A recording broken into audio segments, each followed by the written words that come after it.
Halo, selamat sore Tribuners. Ketemu lagi di Bincang Kesehatan. Nah, Bincang Kesehatan hari ini saya sudah bersama lagi dengan Dokter Aditya. Halo dok. Halo Mbak Dini, apa kabar? Baik dok. Baru ketemu kemarin dok ya, udah ketemu lagi ya.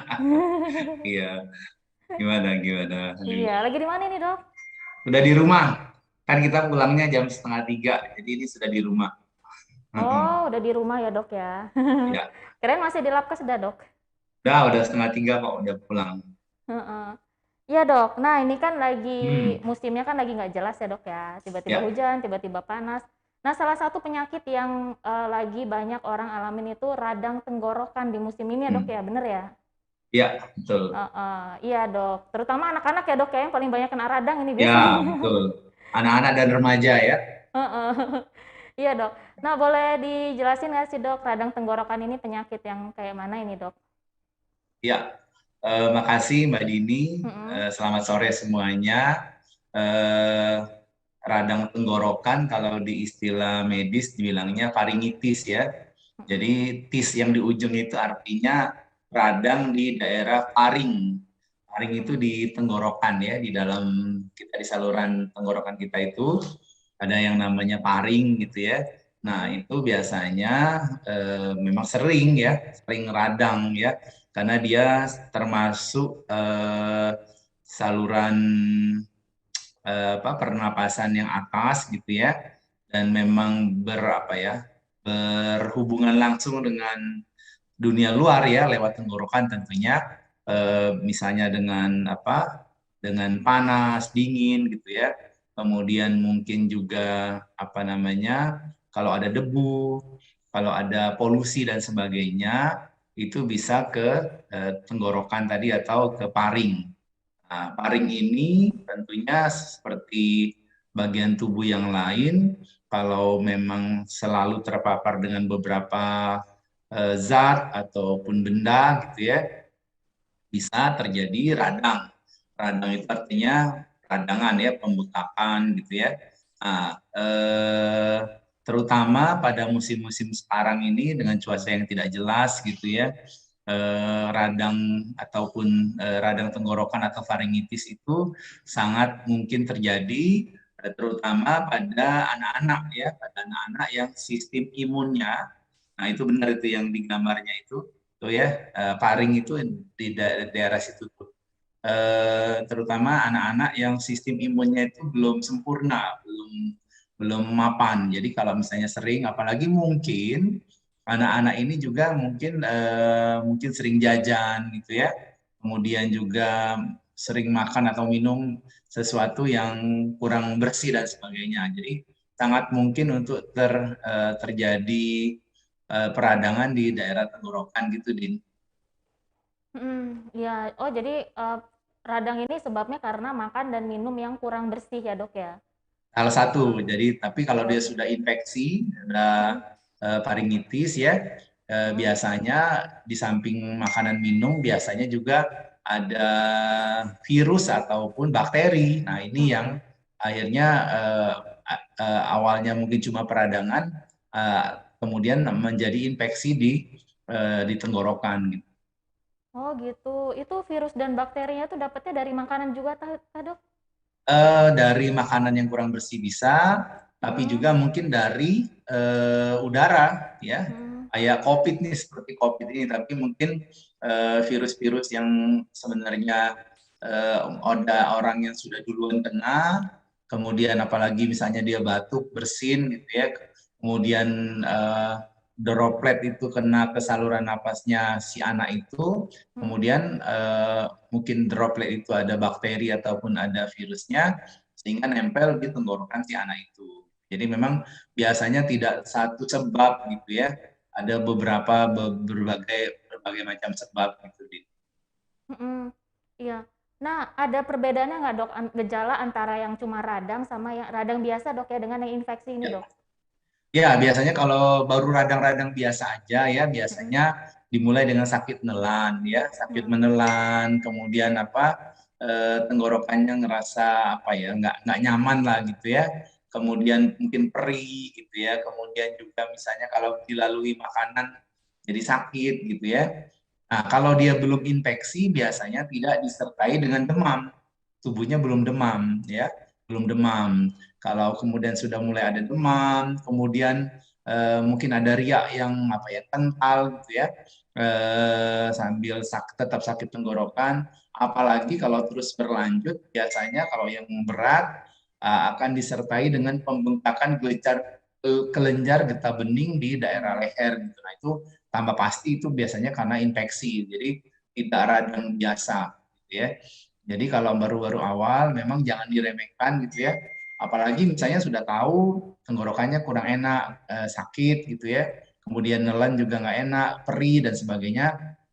Tetap misalnya minum es ya, atau misalnya apalah rokok kalau misalnya kalau sudah dewasa ya. Nah, itu juga makin makin mempercepat proses untuk terjadinya infeksi di tenggorokan.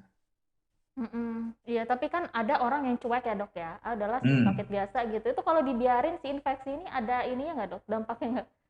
Ya, kalau cuma infeksi biasa, artinya cuma peradangan biasa, mungkin tidak terlalu ya. Mm-mm. Cuma tapi kalau misalnya sudah ada yang ikut gitu ya, ada bakterinya, biasanya bakteri itu dari golongan Streptococcus ya, khas banget nih. Kalau di Mm-mm. tenggorokan itu biasanya kalau kita, kebetulan saya di laboratorium itu kalau misalnya kita ambil sekret di tenggorokannya kayak apa? Kayak orang di swab itu ya. Mm-mm. Kemudian kita periksa, kita biarkan di dek gelas, akan tumbuh bakteri dari golongan Streptococcus gitu ya. Nah, kalau tidak biasanya juga dari bakteri, dari virus ya, virus-virus yang memang yang sering ada di saluran udara kita, termasuk kalau misalnya kita kena COVID juga kan sebenarnya tenggorokan kita juga biasanya ada peradangan juga gitu ya. Jadi memang eh, apa akan apa ya akan berisiko kalau membiarkan kemudian cuek gitu ya, tetap dengan apa gaya hidup yang tidak sehat sehingga yang awalnya mungkin radang-radang ringan saja akhirnya jadi berat dan mungkin kalau yang terus itu mungkin agak bahaya juga ya kalau terutama pada anak kecil karena kan di tenggorokan kita itu kan tidak hanya paring kan. Mm-mm. Nah, biasanya ada yang sering banget kalau Dini ingat ada namanya amandel ya. Amandel itu sebelahan sama faring. Dia itu sebenarnya tonsil namanya ya. Tonsil itu berisi jaringan limfoid untuk pertahanan tubuh kita dalam menghadapi infeksi di saluran pernapasan kita itu, saluran pernapasan bagian atas. Kalau nanti si tonsil ini tidak berdaya atau kalah dalam menghadapi infeksi itu, akhirnya si tonsil itu jadi bengkak. Nah, namanya tonsilitis, akhirnya jadi radangnya tidak hanya di paring, bisa di tonsil, bisa juga makin ke dalam, jadi banyak sekali lah, banyak sekali kemungkinan-kemungkinan. Apalagi misalnya ya, kalau anak-anak yang misalnya ada yang kita sangat takutkan sebenarnya, yang juga masih ada meskipun sudah sangat jarang, mungkin Dini ingat ada yang namanya difteri ya. Difteri itu juga infeksi di daerah-daerah di daerah di situ di saluran napas atas ya di faring gitu. Mm-mm. Iya. Ngomongin soal Streptococcus ini, bakteri satu ini nih lumayan bikin banyak penyakit ya dok. Iya, betul. Heeh. Ya, bakteri itu kan sebenarnya kalau kita punya daya tahan tubuh baik gitu ya, kemudian juga mungkin kita, mohon maaf misalnya, rajin membersihkan mulutnya gitu ya, tidak ada sisa makanan dan sebagainya, higienis di daerah saluran-saluran pernapasan itu, si bakteri ini tidak akan bikin masalah sih dalam tubuh kita gitu. Tapi begitu daya tahan tubuh kita turun, kemudian memang apa ya kita juga mungkin kurang bersih, kurang higienis sehingga makin apa ya makin senang lah si Streptococcus itu untuk berkembang di saluran napas bagian atas itu. Iya, heeh. Soalnya setiap saya mendengar beberapa penyakit tuh kebanyakan penyebabnya si Streptococcus ini. Sebenarnya banyak juga yang lain, tapi memang Heeh. yang paling sering bikin masalah itu strepto ya, ada stafilo ya, ada Heeh. pneumococcus, ada yang kalau di bagian Heeh. dalam karena dia menyerang daerah paru-paru ya, saluran Heeh. napas bagian dalam itu. Nah, itu namanya biasanya itu pneumo ya atau Mycobacterium TBC dan sebagainya. Mm-mm. Banyak kok kalau jenis-jenis bakteri. Mm-mm. Cuman yang paling sering kedengaran sih strepto ini ya Ya, dok. karena paling sering bikin masalah ya. Mm-mm, paling sering bikin masalah. Nah dok, kalau kita udah kena radang tenggorokan nih dok, Hmm. yang dia yang belum infeksi maupun yang sudah infeksi itu pengobatannya gimana dok? Sebenarnya nggak masalah sih, misalnya ya saya tidak anti, misalnya kalau baru radang-radang sedikit gitu ya. Misalnya kan sekarang masyarakat kumur-kumur pakai air garam gitu misalnya ya. Mm-mm, Atau misalnya kan banyak sekarang nggak boleh nyebut produk ya, misalnya mm-mm, gargle ya obat-obat kumur ya. mm-mm, Ya boleh-boleh aja, itu kan istilahnya usaha ya. Tetap misalnya kita jaga jangan makan yang dingin, jangan makan yang panas juga. Yang panas nggak boleh, dingin nggak boleh. Yang boleh tuh hangat ya. Air-air hangat boleh. Tapi kalau yang panas juga itu makin apa ya? Makin bikin erosi sebenarnya di tempat yang sudah radang gitu ya. Makan makanannya juga jangan yang pedas, yang panas gitu ya. Jadi juga yang sifatnya itu bikin bikin enak di tenggorokan yang sedang radang itu. Nah, kalau memang itu dikerjakan dulu, misalnya ya sambil istirahat, gitu ya, banyak minum air hangat, gitu, mudah-mudahan daya tahan tubuh bisa melawan itu. Tapi kalau misalnya sudah seminggu lebih, nah itu patokannya ya seminggu, 2 minggu, apalagi ada yang lain-lain juga gejalanya tidak cuma sakit menelan saja, misalnya sudah mulai panas gitu ya, kemudian juga mungkin sudah mulai susah bernapas karena apa namanya terlalu bengkak tonsilnya ya. Nah itu juga sebaiknya sih cepat dibawa ke dokter untuk diberikan pengobatan yang sesuai dengan diagnosisnya gitu, Din. mm-mm. Oh iya dok, di apotek itu kan banyak dijual obat pelega tenggorokan, ya nggak usah Ya, disebut ya dok mereknya. Itu ya. lumayan bisa membantu nggak sih dok? Kalau yang awal-awal kan sifatnya itu kan Mm, itu cuma untuk mengatasi gejala ya. mm-mm, Makanya saya bilang kalau baru baru awal saja ringan, belum ada bakteri atau virus yang ikut-ikutan nongkrong di tenggorokannya, mudah-mudahan sih bisa baik ya. Karena memang itu obat-obat simptomatis ya, obat-obat untuk ada yang disemprot mungkin ya, ada mm-mm, yang dihisap gitu. Itu nggak masalah sih, boleh-boleh saja ya. Jangan gampang-gampang juga minum antibiotik ya, karena nanti nanti kalau langsung minum antibiotik malah sebenarnya juga yang mungkin tidak bukan kan antibiotik itu kalau kita curiga sudah ada ikut di situ adalah streptokokusnya gitu loh. mm-mm. Kalau rasa-rasanya enggak sih ya mungkin obat-obat yang simptomatis tadi boleh dicoba sih. Jadi saya setuju-setuju aja. Tapi kalau misalnya tubuh kewalahan lebih dari seminggu, malah tambah panas gitu misalnya dan sebagainya ada gejala-gejala yang lain, sebaiknya harus cepat ke dokter. Oh gitu, jadi yang kalau dokter sebutkan tadi itu yang bisa dilakukan di rumah itu sebenarnya itu bukan karena bakteri ya dok ya, tapi masih radang Ya, biasa. ya, Heeh. baru-baru awal aja ya, Mm-mm, peradangan-peradangan yang ya apa ya, misalnya kadang-kadang mungkin kita ya apa mungkin ini pas makan panas gitu ya, mm-mm, sesuatu yang panas sehingga tenggorokan kita tuh jadi kayak cedera ya, jadi lecet, jadi luka gitu. Ya nggak apa-apa, makanya tadi saya bilang, jadi pengobatan-pengobatan awal yang sifatnya itu saya sebutlah misalnya mm, disemprot kan jadi dia mendinginkan gitu kan mm-mm. ya boleh-boleh saja karena memang belum ada apa belum ada faktor infeksinya tapi kalau sudah mulai badannya jadi meriang gitu ya kemudian apa yang lain-lain misalnya susah bernapas susah nelan gitu ya nah itu harus hati-hati takutnya memang itu apa dan sorry ada lagi sesuatu yang lebih bahaya dari itu si streptococcus ini Mm-mm. misalnya ya kalau dia misalnya sampai menginfeksi tonsil ya amandelnya itu terus kita cuekin aja gitu ya. Si tonsilnya itu sampai bengkak maksimal gitu ya kemudian awalnya mungkin tonsil itu merah gitu ya kemudian karena terjadi apa proses peradangannya berlangsung terus kita tidak memberikan antibiotik dan sebagainya si tonsilnya tuh misalnya berubah isinya sudah nanah ya misalnya ya. Mm.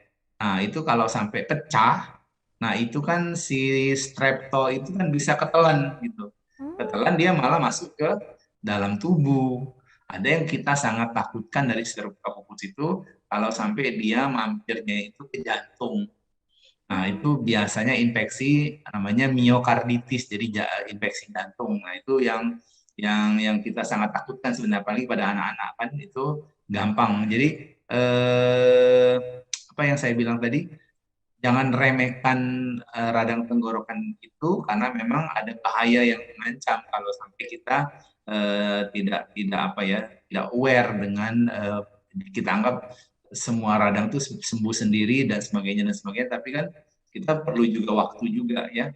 Kalau waktunya lama, kemudian juga apalagi sama demam dan sebagainya, dan memang itu agak-agak susah kita apa ya, karena dianggap biasa sih kan, ya biasalah habis main hujan gitu ya, misalnya anak-anak sekarang kok jadi batuk pilek terus tenggorokannya sakit. Nah, tapi jangan lupa kita juga masih ada kemungkinan-kemungkinan penyakit lain yang bisa terjadi di situ gitu, Dit. Mm-mm. Wah, memang benar kemana-mana sih si Strepto itu Dok ya, sampai bisa Iya, nginfeksi jantung betul, ya. betul. Iya, betul.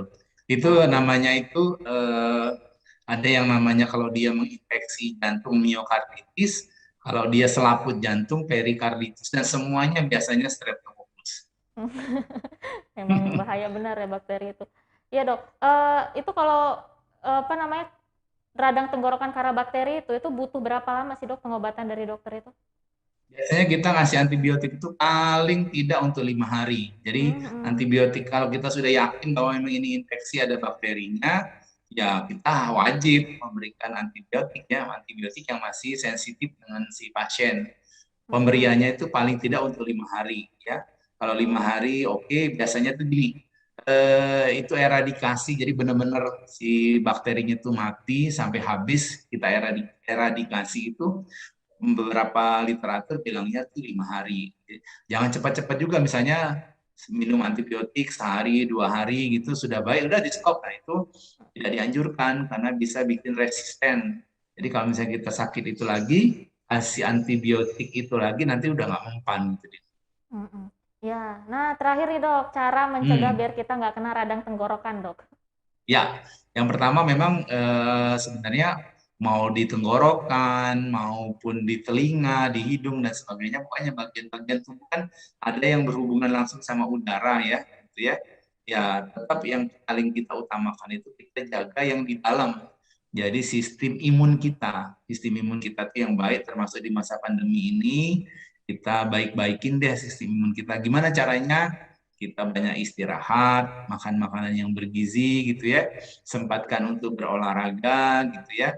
Nah, kalau sistem imun yang baik, karena kita nggak mungkin benar-benar apa ya, terhindar karena kan kita tidak isolasi sendiri kan, kita kan bisa kita bersosialisasi bermasyarakat. Alhamdulillah kan, misalnya dengan pandemi ini kita disuruh jaga jarak, gitu ya, pakai masker, itu juga sebenarnya upaya pencegahan sih paling tidak untuk faringitis itu. Kalau kita rajin pakai masker gitu ya, maskernya sering ganti gitu ya, kemudian juga kan kita kalau bertemu langsung sama orang, orangnya tidak pakai masker ya kita menghindar. Kalau sama-sama pakai masker terus kita kontak, kita ngobrol misalnya masih bisa, misalnya jaraknya kita jaga. Itu juga upaya sebenarnya. Nah, yang paling penting ini juga mungkin ya, untuk orang tua yang kebetulan masih merokok gitu ya. Nah, ini juga kalau merokok jangan dekat anak-anaknya ya. Asap rokok itu juga iritasi buat tenggorokan ya. Kalau syukur-syukur kalau bisa berhenti ngerokok nih. Jadi kalau ngerokok itu jangan dekat anak-anaknya karena sekali lagi sistem pertahanan tubuh di saluran napas anak-anak itu juga masih belum maksimal ya. Jadi yang hal-hal yang bikin-bikin iritasi seperti itu bisa juga menyebabkan peradangan di tenggorokan anak-anak. Kira-kira Hmm. begitu, Din. Iya. Ya oke dokter Aditya, terima kasih banyak ya dok Ya, ya atas waktunya dok sama-sama. ya. Ya, sehat Ya. selalu ya. Makasih. Ya, sampai ketemu lagi dok. Yo, assalamualaikum. Salam. Izin lah, Din. Iya dok.